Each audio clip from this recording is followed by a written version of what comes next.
We are so excited for our guest today, Aella, because we have such a beast with the existing academic and research system. And for us, you are this shining light of a genuine alternative to the system.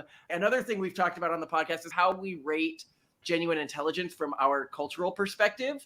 And the idea that you are out there doing research, not for remuneration, you didn't get into it for anything like that. You just did it because you loved it. And it was really cool to see. But for people who don't know Aella, she is probably the most advanced sexuality researcher in the world. As people who wrote a best-selling book on sexuality, I'm saying that. And she is somebody who really does a lot of pretty groundbreaking research into the way humans think. The first question for this one is, so there's this perception of society of these secretive groups of like elite people who host sex parties where nefarious things happen. Yeah, I'll set the scene because it always shows up in my gossipy girly shows where one of the protagonists ends up at this mansion where everyone is wearing masks and black, and they walk in and there's candles everywhere and it seems super evil, and they're handed a glass of champagne, and then just like people are like, they're just gonna start it's just suggested that like a bunch of people are gonna either start having sex or are having sex or end up getting murdered or something. Yeah. There's this famous Twitter thread of you about a consensual non-consent party you were having where they like had a torture buffet. And if anyone in the world understands the logistics of actually putting one of these together, what that's like, what you're thinking about when you're doing it, what you have to make sure doesn't go wrong, I am just so fascinated to hear about this. Yeah. Would you like to know more? Thanks, guys. Always great to be here. I'm so happy to be on your podcast. But yeah, to be clear, the torture parties are a separate thing from the non-con parties. Yes. Consensual. CNC. I'm going to call it CNC. Perfect. I do have them. There's no sex going on at the torture parties. It's just like another logistical thing to throw into the mix. And oh yeah, the CNC parties are basically you come in and you wear like wristbands that indicate what you're open to having happen, and then you operate within certain like bounds of accepted norms. So there's like a list of things that you can do to somebody if they have the wristband on, and then if the person wants to make exceptions, they wear like a badge, and you have to read that badge before you engage with them, stuff like that. So wait, hold on. This is sounding very similar to me to whitewater rafting. Like in my teenage years, I did a lot of whitewater rafting. My dad and my sister were river guides. And before going rafting, you had to like stop everyone and have a safety talk about how the life jackets worked, what would happen if your boat wrapped around a rock, how to paddle correctly. Like, do you have a safety talk before these begin? Yeah, we have to arrive mandatorily on time before the doors close because it's required that everybody is there for the opening circle. And the opening circle, we go over the rules again. In your invite, when you come to the event, you have to read the rules. And then when you enter the door, you sign a waiver that explains again what you're getting into and that you understand and are agreeing to this. Mm-hmm. And then we sit you down and we explain it all again, just to make really sure that you understand what's happening. And then we go through the list of things you can do, can't do, like the orientations to the space. We explain like how to use some of like the toys and the tools, the norms again. We do exercises where you have to, and it's like dumb. I hate exercises at the beginning of things, but like I think it's good still, and we just want to be really over the top. So we have people pair off, and the name of the party is Red Means No. So basically the thing is you get to say no and have people ignore that. But we replace the word no with the word red. So you just practice saying no and having that ignored and being able to ignore in other people. And then you practice saying the word red and having people instantly respect that. Just basically like retrain intuitively what that's like. So you touch somebody and then you say, don't do that. No, you could like experiment different ways, like no, and then you say red and they have to immediately respect it. So we go through like actual like structured practice to make sure that everybody like understands what they're getting into. What I love about this is it is so different than what is pictured in like the media as to what these parties are. It's like a bunch of safety seminars. Now we've got to act it out to make sure we don't go too far, but it makes a lot of sense. How do you think about when you're thinking who to invite to these? How do you vet them? Because, you know, if you're bringing some, I guess you have to ask for recommendations or. Yeah, It's still like relatively new. We're throwing in maybe like 1 or 2 a year so far, so pretty slow. But we started out with like network and referrals, because like a really big thing is I don't want to accidentally introduce bad incentives into this game design.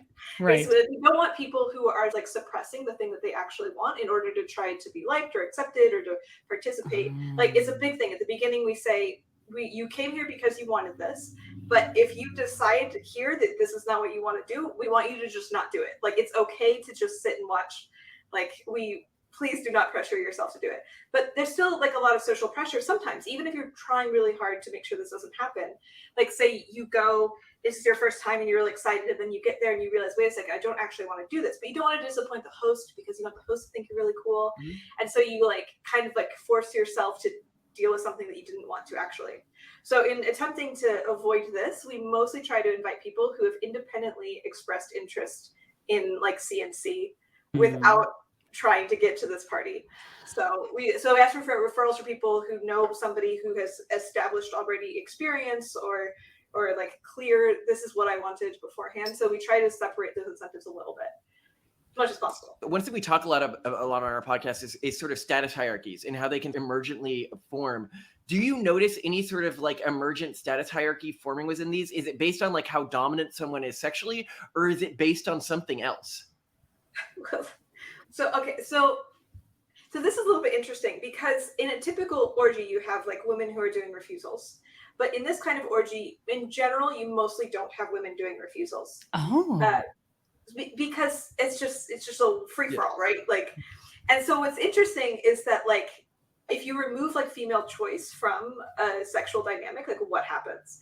And so you have like, it's a little bit I hadn't thought about high stakes, because like if you're not getting fucked by anybody, it's because they're all busy fucking the other women. Yes. So it's an interesting like distribution thing, and it's like it can be a little bit difficult.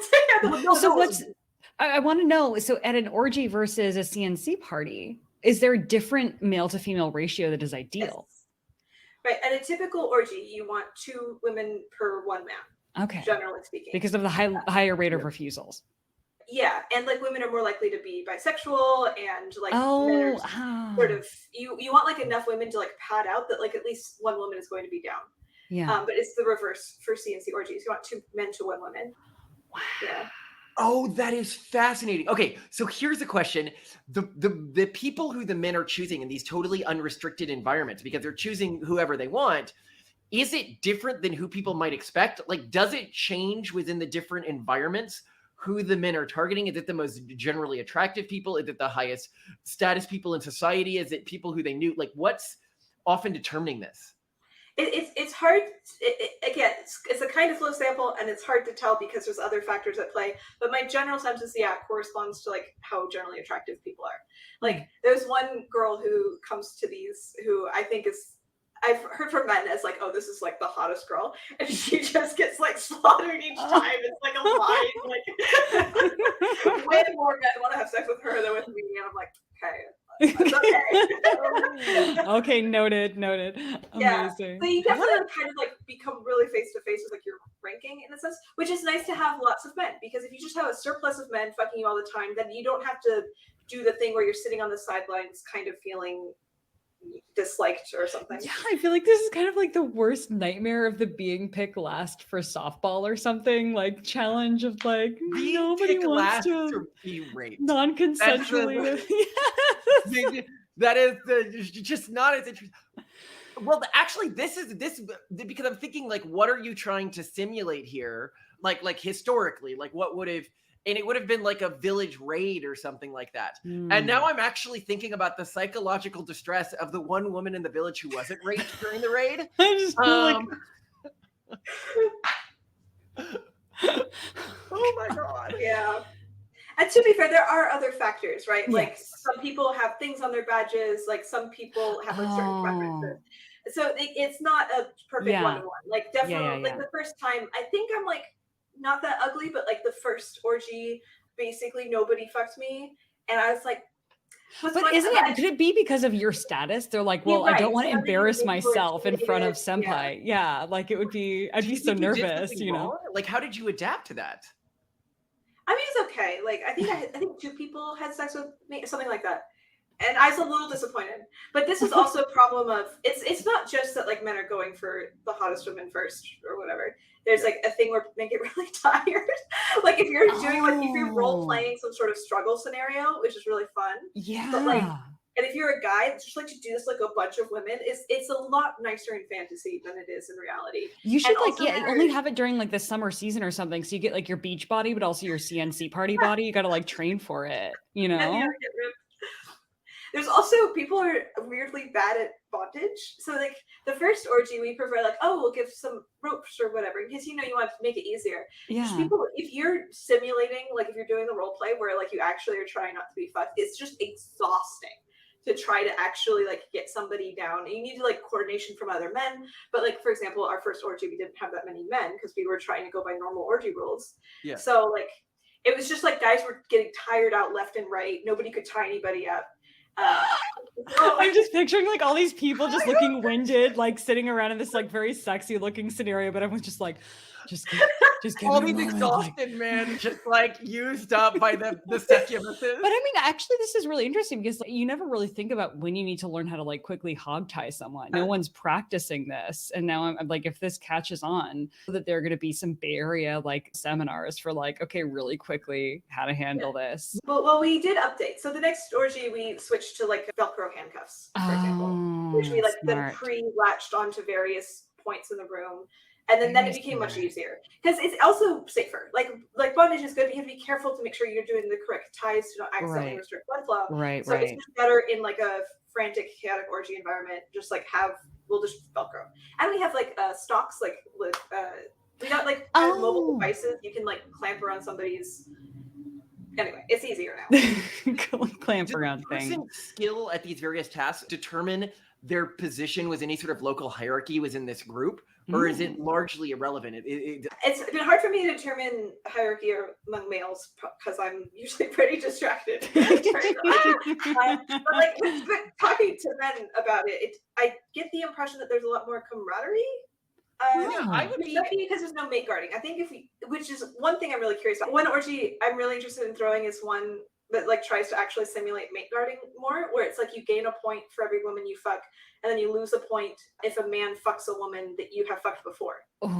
Just to see like if that actually creates a male dominance hierarchy based on the males that are like more efficiently able to control females, just to see if we can replicate a primal environment, I like that. But that's even more exhausting for the guys. Now I'm just like thinking about this and I'm like, if I were a guy, I'm not signed. This is too much work. I think genuinely about going to one. Like, if I was going to go to one of these, my core thing would be like, how do I not look like a fool? And when you're asking, how do you not look like a fool? What you're really asking yourself is, how do I ensure I don't look like I'm at the bottom of the local dominance hierarchy? And so I think guys at these events are probably actually really sensitive to how their actions are perceived by the group writ large. And I think a lot of male sexual activity is as driven as much by how it reflects on their self-image as it is by any sort of primal desire, which probably really, you talk about the level of work that's going into this. I find that just really fascinating. Well, but I think what's more interesting, Aella, is what you're talking about with male camaraderie. Like I'm always like, I'm thinking back to like the raid scenario in which like,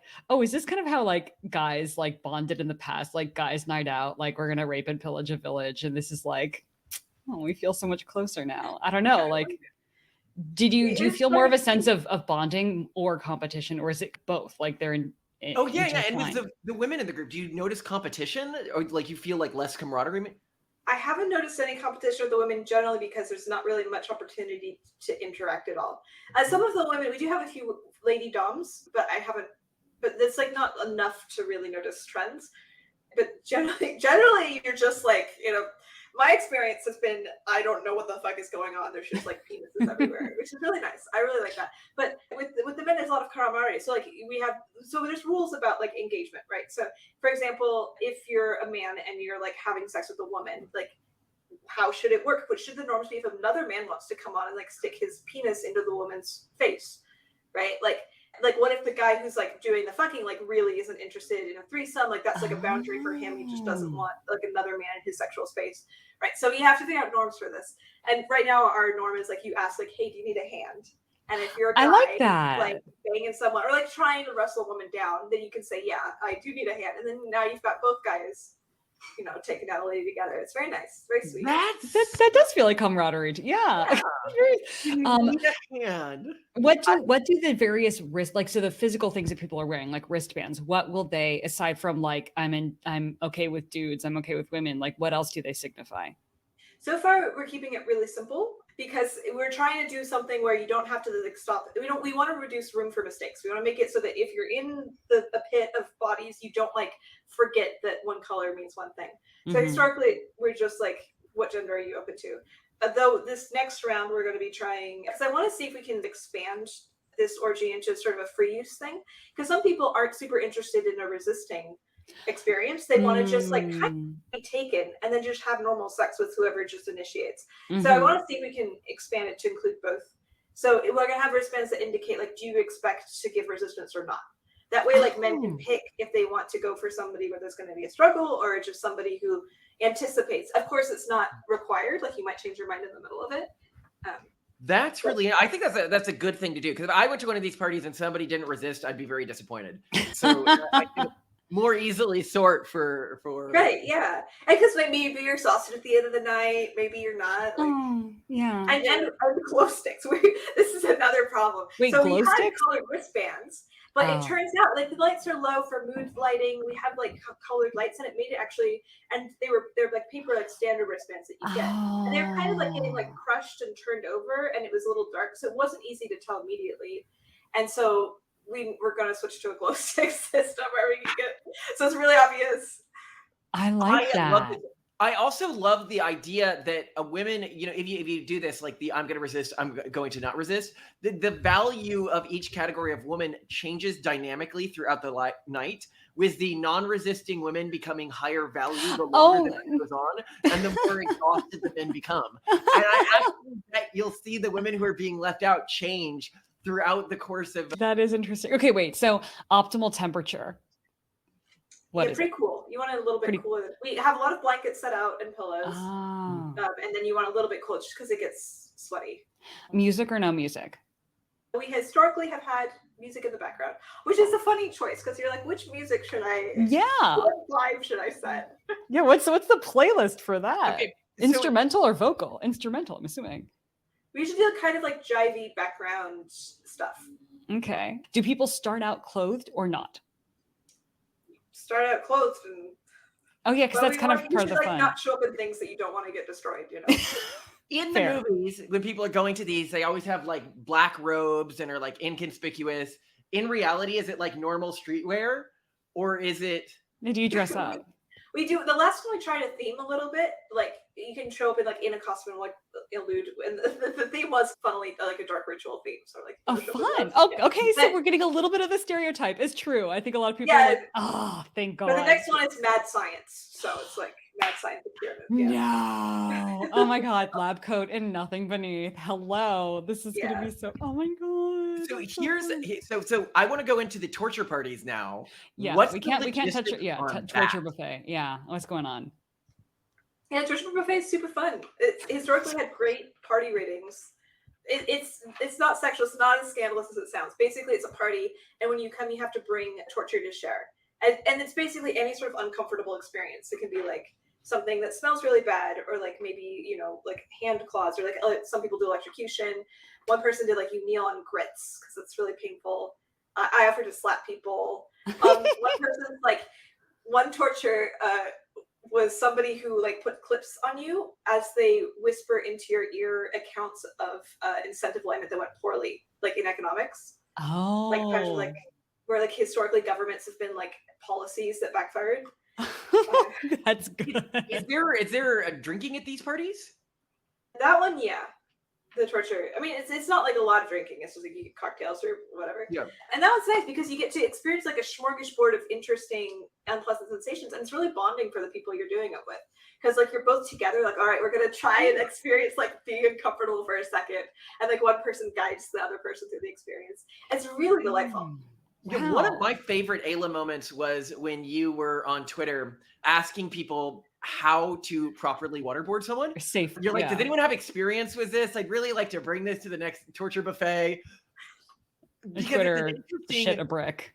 what's an interesting dynamic you don't think about, that you actually have to go out, if you're trying a torture, you have to know how to do it safely. So you have to go out there and read torture literature. Yeah. We haven't actually had too many dangerous tortures recently, but like for example with electrocution, you want to make sure you only electrocute like the waist or downwards, just basic stuff like that. Oh. But in general, the tortures are pretty like mild or fun. Like somebody brought little Legos to walk on, like. Oh, that's good. That's good. Classic parent torture. Oh my gosh. Another thing that I've been thinking about from this conversation is the types of sex parties that I hear about from older movies, from like our parents' generation. Oh, where like I wonder boomers. if they were moral panics or if they ever actually happened. Like key parties, right? Where like you would go to a party and everyone would put their keys in a bowl and you'd pick out a key and then you'd be sleeping with whoever's key you'd randomly picked out or something. Or lock parties. Any of these weirder party designs, have you heard of these really happening, or are they just fantasies? I wouldn't be surprised if they do actually happen. So one, gay communities, a lot more stuff happens there. They are way more experimental. I could easily see it happening in a gay community and then like legends percolate. But two, like I think, like for example, it's an example that I am throwing these weird parties. And this would probably consider similar degree to a key party where you're like having sex with somebody you didn't choose. But even before I did this, when I was doing this, I'm like trying really hard. Is anybody else doing this at all? And I was really searching. Nobody else was. But there used to be one that was thrown in the Bay Area called hostage parties, and they had. It was like a slightly different setup, but they had basically like there were hostages, and you have to go and like get information from the people who are tied up, and it's like a game, like who's going to break first, who truly has the information, who doesn't. And those seem really fun. But I guess the guy who ran it died of COVID. And so they just stopped like during COVID, basically. Oh my gosh. I can think of a weird, interesting party that happened at my college, which was along the lines. It was called the Anything for Money Party. It was held by the Business Society. Everything started with a certain amount of tokens, which counted as money. And you would try to end up with the most tokens at the end of the night through a negotiation or, trading things that you had. And the people who won got like a car and like a large screen TV, back when a large screen TV was worth a lot of money. And so, of course, it just turned into exchanging tokens for sex party. The fastest way. Tokens to try to get the car, Oh, that's great. Yeah, so like what, like the hottest people, like, or the most entrepreneurial, like. That would actually be very interesting for one of your parties as well. A token exchange party where. But I don't know. Like, it just seems like a lot of work. I don't know. Also, all these seem like a lot of work. Like, if you can exchange the tokens for a thing at the end, like, would it technically run afoul of prostitution law? Yeah, that's a good point. Or there's other interesting things you could do, which is have the prizes still be determinate on chance, but your odds increase the more tokens you have at the end of the night. So it's like a sortition system where each of the tokens counts as an individual, like slip of paper with your name on it. So if you had 6 tokens, 6 slips of paper with your name on it go into the bowl. Yeah. And then at the end of the night, somebody takes 1 slip of paper from the bowl. And so it still allows anyone to potentially win. So you never feel like you're counted out. Because I think if you did it without this system, people would feel like, okay, I'm definitely not going to have any chance of winning this. So I'm just not really going to play for that type of game. But this way, everyone would still always be incrementally motivated. What I'm taking away from this is basically some of the fantasy is real, which I think is wonderful. And that like there are sometimes dark robes and like people dressing up a little bit. But what everyone's missing is the planning, the consideration, the careful invites, the vetting, the safety talk, the, like the wristbands. Yeah. And I also just love that like the name of the most recent CNC party you threw was Red Means No. It's like throwing a skydiving party, which is like pull cord for parachute party. It's like the one thing you really need to not forget. We're calling it that. It's great. But I also like, and I hope that this, SEO wise serves as that this is the person people need to come to when they are writing shows where a sex party takes place. Because I think that these need to be much more accurate in my teen dramas. And it's true. A great consultant. Throwing a normal sex party is a lot easier. There's way more logistics that go into a CNC event. It's like taking drugs. Like, I don't know if you if how the audience is familiar. But like if you're doing psychedelics, you want to set everything up beforehand because it's like choices revoked during the trip. Right. Like your judgment is off. You can't, like if somebody comes to the door, you can't like make a decision then. You have to set up everything for you where the rest of it just falls through. It's very much like that. Whereas normal sex parties, you can like reevaluate what's going on in the middle of it. You don't have to set the norms for the entire party. You're operating here at pro level. I think you may be forgetting just how even for a normal sex party, how much you're also doing insane levels of vetting and planning. I mean, because you still have to consider, are people coming in with good faith? Are they going to respect boundaries? Like, are they even mentally really ready to be in a group sex environment, even if they may act like they want to? I think you're already super considerate about that. Now you can take it to the level of CNC, but like, well, and if other people were doing this, she would know. And she said, you did the research, you did the footwork, and you had a hard time finding anyone doing anything like interesting like this. Because it takes so much work. It's a ton of work. Yeah. Well, I also think it's like really controversial for the current environment. Like even I caught wind a little bit of like some of the kink communities were talking negatively about the party we're throwing now. Like the impression I've gotten is that like the kink parties have like a hierarchy of like kink experience. Like you have to be established in the kink community to be able to be like granted the social authority to be able to throw any sort of like high risk party at all. And so the fact that I'm a complete outsider when it comes to like I'm not involved in kink scene whatsoever. I'm just not really interested. And so I think I'm like subject to a higher level of criticism. It makes a lot of sense. Whenever I've engaged with the kink scene, my perception of it has been that it is just like I just associate it with bureaucracy. Whenever I'm around it, I'm like, oh, it's bureaucracy day. No, it reminds me a lot of Six Sigma corporate people who are like, I'm level like this. They're like, what courses have you taken? I just spent a lot of time building this special rig. Like it's a lot about gear and it's a lot about rules. And it more reminds me of like, gotta get the gear from Portlandia, or like D&D teams spending like 5 hours like making out their character sheets instead of necessarily engaging in the pursuit that is the subject. But what I think is really indicative here is that culturally, the way that you're putting this together, I bet is a very different experience than if it was put together by the traditional kink community. Yes, this is my guess. My guess is that there's like a greater social fear or something of doing CNC stuff, because CNC stuff is like increasingly taboo. Because like consent is such a big, people harp on consent, which to be clear, I'm also big on consent. Like we also harp on this, like because the consent rules are not changed whatsoever. It's just the word changes. That's it, and you get to like role play it. There's no actual assault going on. Yeah, it's a CNC party, not an NC party.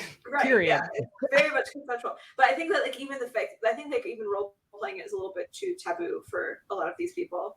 They're like just really, they're afraid of like normalizing it. Like, oh, like we can't like talk about it positively without a lot of judgment.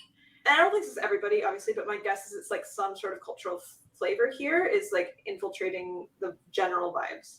That's really rough considering the number of women especially who are like actively aroused by non-consent, period. Like and also like real non-consent, because we looked at that in our survey. Real high. Like I should clarify for the audience, this is not like a weird fetish thing. This is like 40% of the population or something. Like I can't remember from our data, but it's not like oh you're a weirdo. It's probably for our book, the Pragmatist Guide to Sexuality, when Malcolm did his survey on Positly, he had a question of like, how much does the concept of rape play arouse you? But then right below, how does the concept of actual rape arouse you? To like make no ambiguity, like this is really obvious, we're talking about the real thing. And a huge number of people were like, actual rape, like super hot. Aella, thank you very much for satisfying my immense curiosity on this, because I watch so many smutty girly shows where this is depicted. I just want to know the real story. Where should people follow you go if they would like to learn more about your research and your work? Yeah, my Twitter is Aella_girl, AELLA_girl. And my general website, which has links to all of the things, is knowingless.com. It's like KNOW knowingless.com. I also have a blog post where I explain the logistics of the CNC parties. And at the end, there is an application. So we will link to that in the show notes, because that is a really good read. I've read it. I love it. And I love talking about this too. Thank you so much, Aella. Yeah, my pleasure. Thank you.